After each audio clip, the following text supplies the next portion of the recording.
బ్రతుకు తెరువుకైతే అటు ఏపీలో గానీ, ఇటు తెలంగాణలో గానీ ఏదో ఒక అవకాశం ఉంటుంది. మరి ఎందుకు నీలాంటోళ్ళు ఇప్పుడు ఆల్రెడీ నీకంటే ముందు ఒకళ్ళు కూడా అలాగే ఇబ్బంది పడ్డారు. తర్వాత వేరొక మహిళ ఇటీవల మళ్ళీ ఇంకొక మహిళ ఇలాగ ఇబ్బంది పడుతున్నానని చెప్పి పెడితే దానికి కూడా లోకేష్ గారు రెస్పాండ్ అయ్యారు. ఇంకా అది ప్రాసెస్‌లో ఉన్నట్టుంది.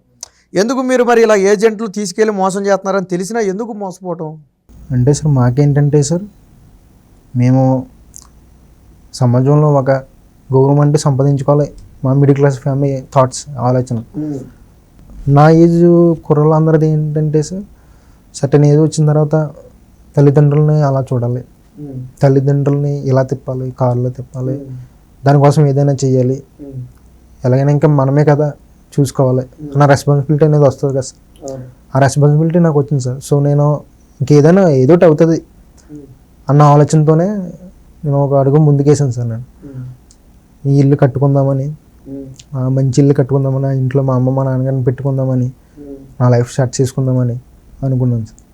ఫైనల్గా తెలుగుదేశం పార్టీకి నారా లోకేష్ గారికి ఏం చెప్పాలనుకుంటున్నావు, నీ తరపున కానీ మీ ఫ్యామిలీ తరపున కానీ? సార్ నారా లోకేష్ గారికి చాలా థ్యాంక్స్ అండి. థ్యాంక్స్ అనే పదం కూడా చాలా చిన్నది సార్. ఆయనకి నేను, నా కుటుంబం అందరూ రుణపడి ఉంటాం సార్. ఆయన చేసిన హెల్ప్ ఈ జనంలో అయితే మర్చిపోలేను సార్. నిజంగా ఆయన అసలే మర్చిపోలేను సార్. ఈ హెల్ప్ అయితే మర్చిపోలేను. నేను చెప్తున్నాను కదా సార్, నిజంగా నా ఇది పునర్జన్మ కింద ఉంది సార్ నాకు.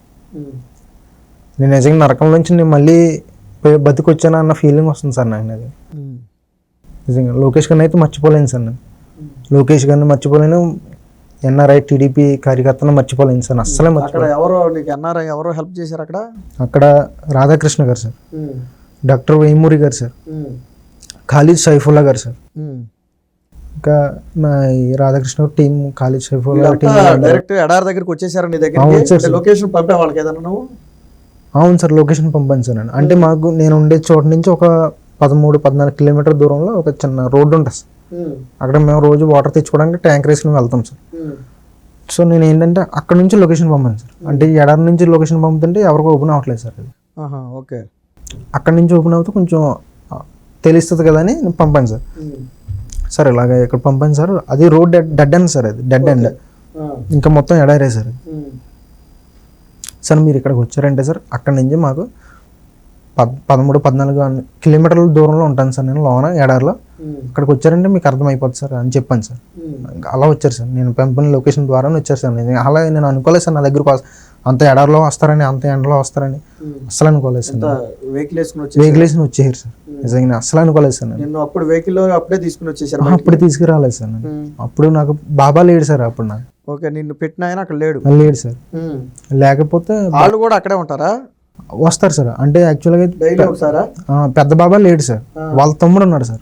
వాళ్ళ తమ్ముడు దగ్గర లేవు సార్ పాస్పోర్ట్ కానీ ఏమీ లేవు సార్. పెద్ద బాబా దగ్గర ఉన్నా. పెద్ద బాబా ఖత్తర్లో ఎక్కడ ఉంటాడు సార్. వాడి కోసం చూసి చాలా సేపు చూసారు సార్. నిజంగా అసలు నా కోసం అంత వెయిట్ చేసి అంత పని కూడా లేదు సార్ వాళ్ళకి. నిజంగా వాళ్ళు చాలా ఇది సార్, ఎన్ఆర్ఐస్ అండి. వాళ్ళు నా కోసం ఎంత అలా వెయిట్ చేశారంటే నాకు ఆ రోజే చాలా ఏడిపోతుంది సార్ నిజంగా. వాళ్ళ తర్వాత మళ్ళీ ఎప్పుడు వచ్చి బాబాని కలిసారు?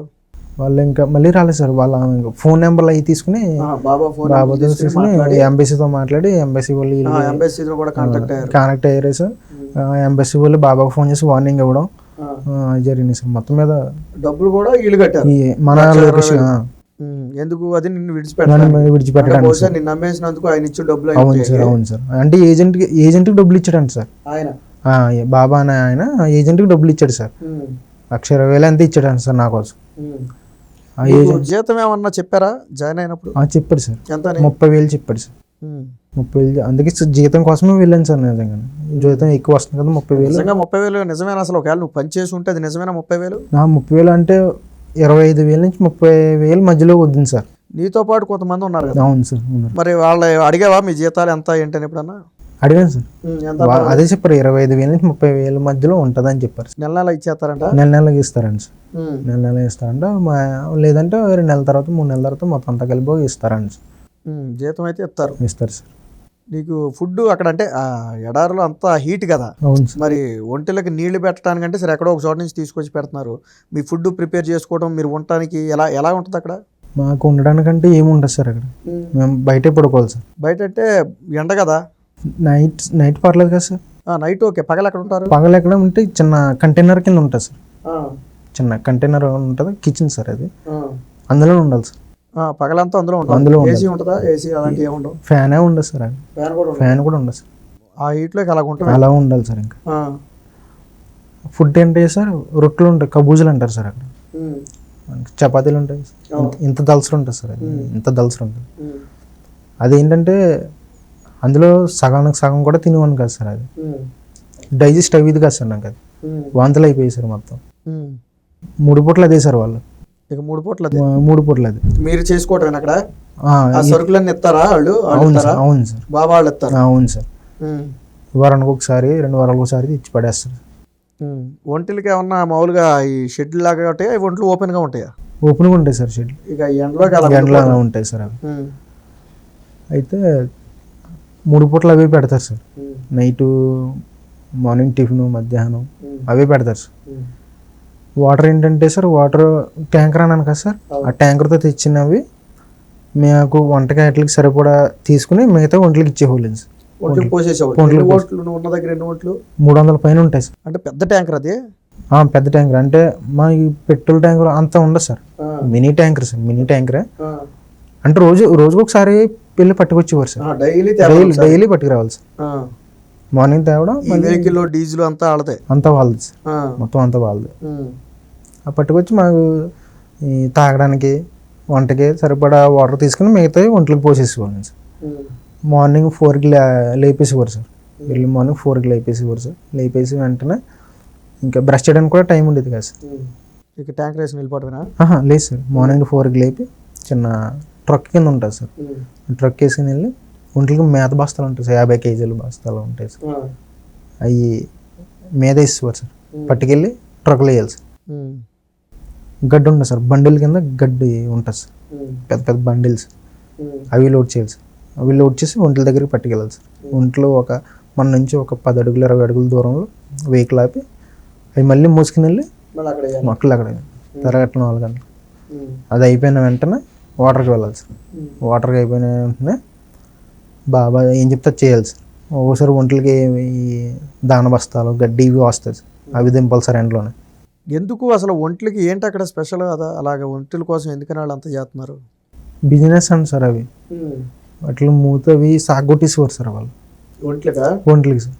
చాలా హింసించేవారు సార్, వాటిని కూడా హింసించేవారు. అంటే అవి అలా చేస్తేనే వాటికి బిజినెస్ అవి గట్టిగా ఉంటాయేమో సార్.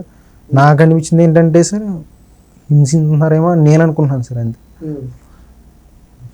చాలా గోల పెట్టేశారు అవి.